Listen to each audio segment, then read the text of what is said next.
भारतनि बिसायख'थि आय'गा थांनाय 20 जुनाव जि समष्टि दाफामनाय जि मोनसे ड्राफ्ट माने खसरा दिहुननानै होबाय बिनि उनाव आसाम नाङैनो गोबां माखासे रिएक्शन माखासे थासारि जों नुनो मोनदों आरो दुलाराय बर' फरायसा आफादनिफ्राय बर'नि गुबुन गुबुन आफादफोर गासिबो बे बिथिंखौ लानानै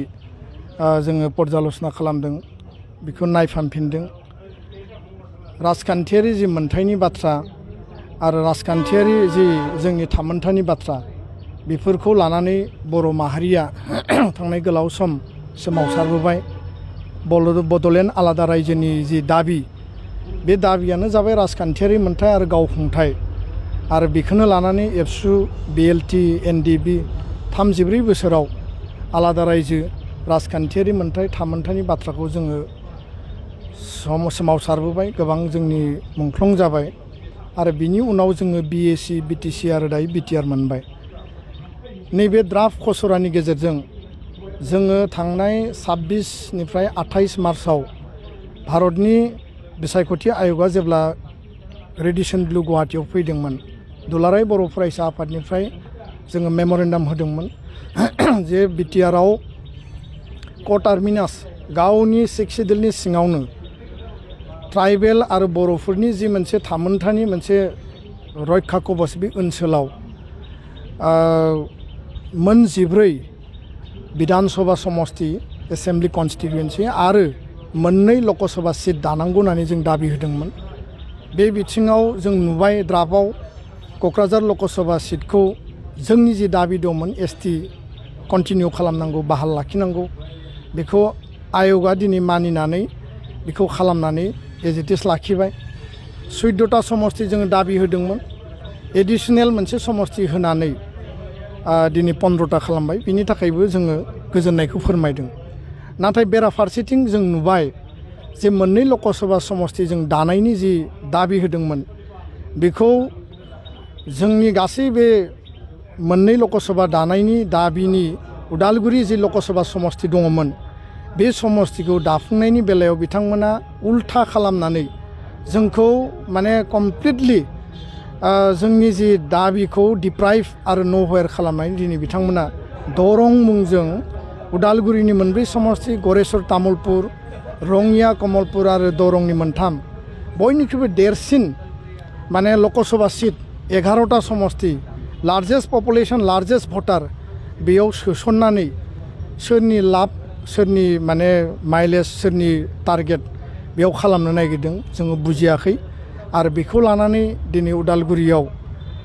बर'नि माहारियारि आफादफोर बर' थुनलाइ आफाद ट्राइबेल संघ आबोफ प्राइमारि टिचार एस'सिएशन आरो जायफोर दिनै माने politically conscious social leader retired senior सिटिजेनफोरा ज' जानानै दिनै सावरायदों क'क्राझार लकसभा समष्टिनि सिङाव आरो विधानसभा समष्टिनि जिखिनि एरिया दङ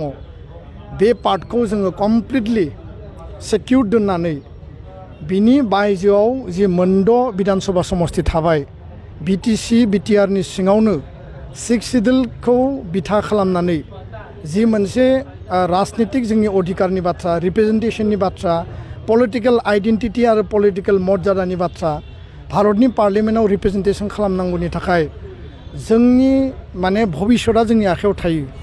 जाहाथे जोङो रावनिबो आथिं हमनो गोनां जाया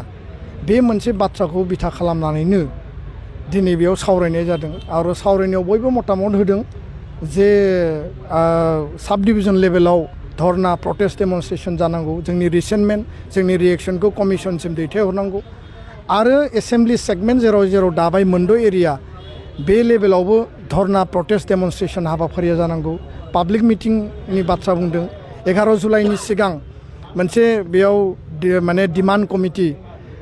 दानानै आरो बिनि गेजेरजों कोअर्डिनेशन मोनसे बानायनानै क्लेम्स एन्ड अबजेक्शनाव जोंनि रिसेन्टमेन्ट जोंनि जि दाबि बेखौ लाखिनांगौ आरो 20-21 जुलाइआव जि मोनसे टेन्टेटिभ डेट जोङो मिथिदों कमिसना जेब्ला फैगोन गुवाहाटीयाव बेखौ माने रिप्रेजेन्टेशन होनांगौ बे बाथ्राखौ बयबो मतामत होदों आरो बे खोथाखौ लानानै सावरायनो लिंहरनाय बायदि आं बाहागो लाफैदों आरो बयनिबो मतामतखौ खोनासंगासिनो दङ। दा बे बेलायाव जोंनि जि राइट्सनि बाथ्रा बेखौ लानानै जों मालाबा कमप्रमाइज खालामनायाव गैया आरो जोंनि जि दाबि बे दाबिखौ जों प्लेस खालामगोन मानो होनना बुङोब्ला बर'फोरनि आन्दलनानो जाबाय सेल्फ डिटारमिनेसन आत्मनियन्त्रण पलिटिकेल राइट पलिटिकेल आइडेन्टिटि बड'फाया जि बाथ्राखौ बुंदों आरो बाखि आर्मस जि रिभलिउसन जादोंमोन बेबो बिनिनो आरो जोंहा जुदि दिनैनो भबिष्यतआ गैयाब्ला उननि समाव भबिष्यतआ माने मोस्लेर जागोन दा बेखायनो बर' कसारि वेलफेयार अट'नमास काउन्सिलनि सिङावबो दिनै गोबां समस्तिफोरखौ दानफ्ले बोफ्ले खालामनाय जादों सनितपुर बिश्वनाथआव समस्ति ओनसोलनि बर' मानसिफोरखौ बोफ्ले जोंखौ माइनरिटि खालामनाय जादों आरो बे बेलायाव गहपुरखौ एसटि बानायनांगौमोन दिनै बिथांमोना बानायाखै दिनै टिवा अट'नमास काउन्सिलनि सिङाव मरिगावखौ एसटि बानायनांगौमोन बानायाखै आरो बेफोर माखासे गोबां अबजेक्सन क्लेम्सफोरा जोंनियाव दङ जोङो 27 तारिखआव जुन दाननि एबसुनि जोङो एग्जिकिउटिभ मेल जोङो लिंदों जिल्लाफोरनिफ्राय जोङो बिथांमोननि रिसेन्टमेन्ट बिथांमोननि कमप्लेनखौ जों लागोन आरो कमिसननो जेब्ला बिथांमोना फैगोन आरो 11 जुलाइनि सिगां कमिसननो डिटेल जोंनि मेमरेन्डामखौ जों साबमिट खालामगोन गोजोन्थों डेफिनेटलि 1971 नि सेन्सासजों 1976 आव डिलिमिटेसन जादोंमोन प्राय जुदि नायोबा 50 बोसोरनि खाथि 2001 सननि सेन्सासजों 2008 आव द्राफ्ट ओंखारदोंमोन बे द्राफ्टआव उदालगुरि आरो क'क्राझार मोननैबो दङमोन किन्तु दिनै जोङो नुबाय बे द्राफ्टआव उदालगुरि नामखौ सोलायनानै दरं होदों जोंनि दाबिया जाबाय जे उदालगुरि नामजोंनो लकसभा समस्ति जानांगौ जोङो मालायनि सिङाव थांनायनि बाथ्रा गैया आरो मेजरिटिया जिहेतु 6 सिडुलनि मोनद' समस्तियै बेयाव बबेखौबा दाजाबनानै जायफोरा जोंनि कालचार ससियेल गासैबो बिथिंजों गोरोबा बै मानसिफोरनि समस्तिखौ दाजाबनानै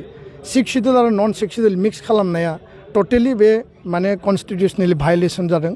आरो डेम'क्रेटिक जि मोनसे प्रिन्सिपल दङ जि मोनसे भेलु दङ बे बिटिआरनि रायजो राजानि जि भेलु आरो बिथांमोननि जि एसपिरेसनखौ माने पलिटिकेल राइट्स एन्ड एसपिरेसनखौ कमप्लिटलि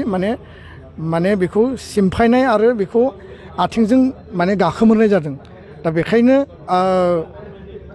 बे बाथ्राखौ लानानै जोङो कमप्रमाइज खालामनायाव गैया आरो जोंनि रिसेन्टमेन्ट जोंनि दाबिखौ जों लाखिगोन बिनि उनाव कमिसना मा रिप्लाइ होयो कमिसना फाइनाल ड्राफ्टखौ मा लाबोयो बे दुइसि आं बेखायनो बेखिनि बाथ्राखौ दिनै फोरमायबाय गोजोन्थों